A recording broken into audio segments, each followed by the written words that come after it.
Eko Sulistiono dan Effendi Putra, dua orang petugas Satpam di Kota Padang, divonis penjara karena tak sengaja membunuh adek Firdaus, terduga pencuri yang masuk di kawasan Pelabuhan Teluk Bayur. Eko divonis 1 tahun 6 bulan penjara, sedangkan Effendi Putra divonis 4 tahun 6 bulan penjara saat sidang yang digelar pada Selasa tanggal 20 Oktober tahun 2020. Pembunuhan yang melibatkan dua orang Satpam tersebut terjadi pada tanggal 1 Januari tahun 2020. Saat itu Eko dan Effendi melakukan patroli di dermaga Pelabuhan Teluk Bayur dan memergoki adek Firdaus masuk ke area objek vital negara. Kemudian, dua Satpam tersebut meminta adek Firdaus untuk keluar area tersebut. Namun, adek malah masuk ke mes PT CSK Dermaga Beton Umum. Lagi-lagi, adek Firdaus diminta untuk segera meninggalkan lokasi oleh kedua Satpam tersebut. Namun, ia menolak. Dengan emosi, ia mengeluarkan pisau dan menyerang Eko dan Effendi. Mereka pun berkelahi dan pisau yang dibawa adek Firdaus untuk menyerang dua Satpam tersebut terlepas. Pisau tersebut kemudian diambil oleh salah satu Satpam. Perkelahian tak berhenti di situ. Adek Firdaus kemudian mengeluarkan golok yang ia simpan di pinggangnya dan kembali menyerang dua Satpam di objek vital tersebut. Karena diserang, Effendi secara spontan menusukkan pisau rampasan yang ia pegang ke paha dan dada adek Firdaus. Terduga pencuri tersebut kemudian meninggal dunia saat dilarikan ke rumah sakit karena mengeluarkan banyak darah. Sementara itu, penasihat hukum kedua Satpam tersebut memutuskan untuk melakukan banding karena menilai putusan hakim tidak adil. Ia mengatakan, pembunuhan tersebut dilakukan tak sengaja dan kedua terdakwa membela diri saat bertugas menjaga keamanan di lokasi objek vital. Sementara itu, salah satu rekan seprofesi terdakwa mengatakan bahwa kedua terdakwa hanya menjalankan tugas untuk melindungi keamanan di kawasan yang menjadi tanggung jawabnya. Sementara itu, istri terdakwa yang hadir dalam persidangan tersebut histeris mendengar putusan dari majelis hakim. Bahkan, sang istri sempat terlihat jatuh pingsan. Mereka menilai putusan tersebut tidak adil karena suaminya saat kejadian itu hanya berusaha membela diri demi menjalankan tugas untuk menjaga keamanan aset negara.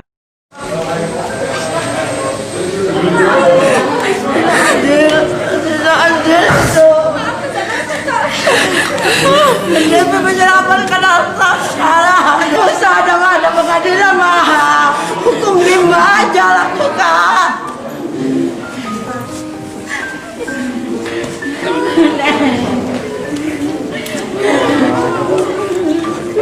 Ini pada gue balik udah nambah. Penjahat dengan harga tidak ada keadilan. Nggak ada urus security dong. Tidak ada keadilan di sini, Pak. Lebih baik ada keadilan. Cuma kami security, Pak. Kami tidak terima. Membela aset negara. Demi membela negara. Gunanya security, Bang. Tolong buka bajunya, Bang. Mana si hati nuraninya? Di mana hati nuraninya? Buka bajunya. Tidak terima. Tidak terima. Bajunya, Bang. Adik harus bebas. Adik harus bebas. Apa gunanya Satpam? Apa gunanya Satpam? Ada gunanya Satpam. Tolong kasih nama hakim. Tolong kasih nama hakim, Bang. Tolong buka bajunya. Nggak ada security. Nggak ada gunanya, Ketua. Tidak ada gunanya baju ini, Ketua. Hanya membela aset negara. Kami tugaskan membela aset negara, Ketua. Untuk apa kami, Ketua? Tugas Ketua. Membela aset negara, Ketua. Ini balasannya, Ketua. Kami hanya membela aset negara. Aset negara yang kami bela. Aset negara yang kami jaga. Bawa tuh.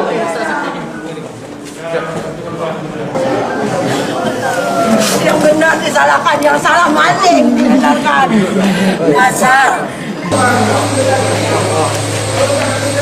Kami yang mati. Bukan jaksa orang aja. Yang punya hati, yang punya otak. Walah kalian. Mati kalian hati.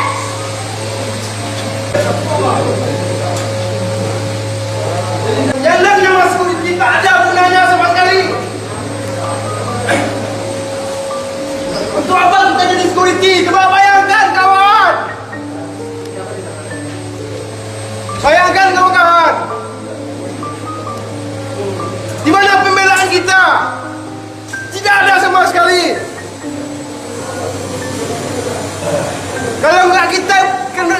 tidak mati, dia kita yang akan dibunuh.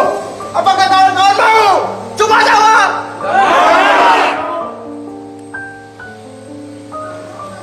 Berapa lama kita menjaga aset negara ini? Ini baju, lama-lama Polda yang kita sandang. Polisinya kawasan. Coba bayangkan, mau jadi apa kita kawan-kawan? Kan? Kalau itu buang aja baju security ini, buang. Balik!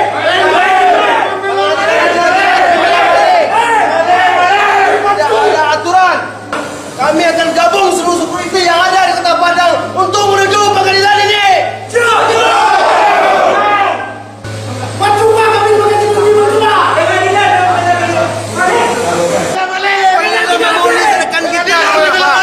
Rekan kita di polis hanya untuk membela aset negara. Coba bayangkan Pak, kami cuma digaji segelintir Pak untuk membela aset negara ini. Kemana keadilannya Pak? Kalau seorang polisi menembak penjahat Pak, ada dihukum seperti ini Pak. Kalau tidak kami yang orang-orang itu meninggal Pak, kami yang dibunuhnya Pak security Pak.